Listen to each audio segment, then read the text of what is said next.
Established rich coming right back at you. Have you ever waited for something so long that you feel like you deserved it? Not wanted it, you deserved it. That's what this story is really about. A fan stood outside a hotel in Paris for 6 hours. 6. Waiting to see Chris Brown walk out the hotel. Not for money, not for food, not for a job. For a moment, for a look, for a word, for a picture, for something in her mind would make those 6 hours worth the wait. And when he finally walked out, he kept walking straight to his SUV. No stop, no exchange, no moment. And you can see it happen. Disappointment turns into frustration. Frustration turns into anger. Anger turned into her kicking his vehicle while security was trying to close the door. Crazy. Nice outfit. Nice outfit, brother. She loud. She loud. Hey, she loud. God damn. She love you, Breezy. Put down. Hey, what's up, man? What you doing? Crazy. Nice outfit. Nice outfit, brother. She loud. She loud. Hey, she loud. God damn. She love you, Breezy. Put down.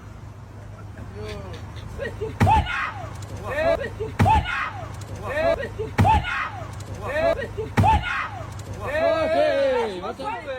What you doing? Right there, you just watch human emotion flip in real time, because 6 hours is a long time to wait. Any person would feel something. You feel ignored, you feel invisible, you feel like you didn't matter. That feeling is real. But here's the part that makes this uncomfortable. Chris Brown had no idea. He didn't know she was there 6 hours. He didn't promise her he would stop. He didn't owe her his time. But in her mind, he did. And that gap between what she felt and what he knew, that's where the moment lives. This ain't about celebrity. This is about expectations. This is what happens when you put so much time into something that you start feeling entitled to the outcome. You ever held a door for somebody and they didn't say thank you? Then you feel some type of way? You ever did a favor for somebody and they didn't acknowledge it? You ain't feel some type of way? Now imagine waiting 6 hours. That feeling multiplies. But the other person don't even know you got a debt in their mind. And that's where this gets deep. Because admiration can quietly turn into entitlement. And entitlement is a dangerous emotion. History has shown us what happens when people feel like they deserve access to somebody. John Lennon was taken by a fan. Witnesses told police Lennon was shot near the door to his apartment building as he and Yoko Ono returned from a recording studio. Lennon's building is home for many celebrities. Strangers waiting for a glimpse of some resident are not uncommon. The man accused of shooting Lennon dropped his gun afterward and waited for police to arrive. A detective who questioned him at a nearby police station said he is Mark Chapman, a 25-year-old Hawaiian who has been in New York 1 week. He, Mr. Chapman, has been about the Dakota for the last several days. He was there on Saturday asking about Mr. Lennon. He was there on Sunday asking about Mr. Lennon. And he was there again this afternoon when Mr. Lennon and his wife left for a recording session. He was able to obtain an autograph on an album from Mr. Lennon as he left for the recording studio where he was going.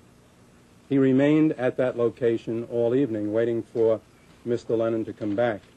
Sometime shortly before 11 o'clock, John Lennon and his wife arrived back at the Dakota in a limousine. They parked the limousine on the curb right outside the Dakota.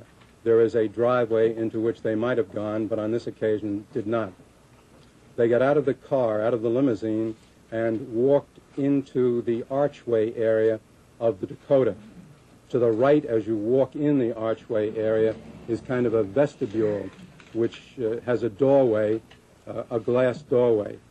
This individual, Mr. Chapman, came up behind him and called to him, Mr. Lennon, as he arrived at that doorway. And then in a combat stance, he emptied the Charter Arms .38 caliber gun that he had with him and shot John Lennon.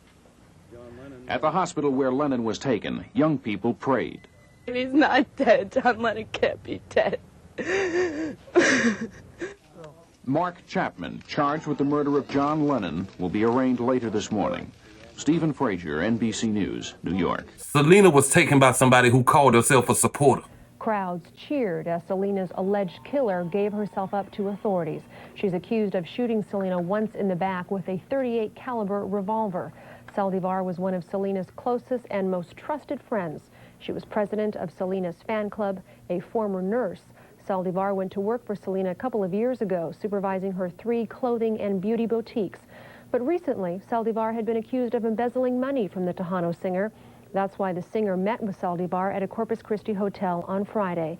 But there are still dozens of unanswered questions tonight. The first one being, how could someone so close to Selena allegedly kill her? People who felt close, connected, felt old. Now, I'm not saying this woman in Paris was anywhere near that, but the emotion is the same root. And when that expectation don't get met, people lose control. And that's what we saw. Not a crazy person, a disappointed person, a person who felt like she was owed a moment that was never promised. And this is where you got to step back and look at the other side, because we all know what it feels like to be the person waiting, but we don't always think about what it feels like to be the person walking. Imagine being Chris Brown in that moment. Paris Fashion Week, shows, appearances, hundreds of people calling your name everywhere you go, every hotel, every restaurant, every event. And for days straight, you've been stopping, taking pictures, shaking hands, smiling, engaging. But this one time you walked out, you can't do it. Maybe you tired, maybe you late, maybe you overwhelmed, maybe you just don't have it in you and you walk past. Not out of disrespect, not out of hate, not out of ignorance, just because you're human. But the person watching, they don't see that. They see 6 hours. They see their effort. They see their expectation. And that's where this collision happens, because fans don't realize how many times an artist says yes. They only remember the one time the artist said no. And sometimes the artist didn't even say no. They just didn't say anything. And silence can feel like rejection. But rejection wasn't even the intent. This is what makes celebrity so weird. People feel connected to you without you ever knowing them. They know your songs, your face, your story, but you don't know theirs. And that imbalance creates expectations. And expectations create disappointment. And disappointment can turn into anger real fast. And that's what we saw here. A fan turning into somebody who felt unseen. But the person they felt unseen by never even knew they were there. And this is where the conversation gets real for all of us, because this ain't just about a fan and a celebrity. This is about life. This is about how quickly we can feel like somebody owes us because of the time we invested. We wait, we show up, we care, and when we don't get the response we expected, we feel disrespected. But sometimes the other person ain't disrespecting us. They just don't know what we went through to get to that moment. And that gap between what we feel and what they know is where most conflicts live. Chris Brown walked to his car and a fan felt ignored. Both experiences were real, but only one of them was intentional. And that's the lesson. Intent matters. Just because you feel hurt don't mean the other person meant to hurt you. Just because you waited don't mean somebody owe you their time. Just because you care don't mean the other person do. And when we forget that, we start expecting people to pay for emotions they never even created. But hey, that's just my opinion. What's yours? Like, comment, subscribe. Establish Rich. I'll be back with another one. Peace.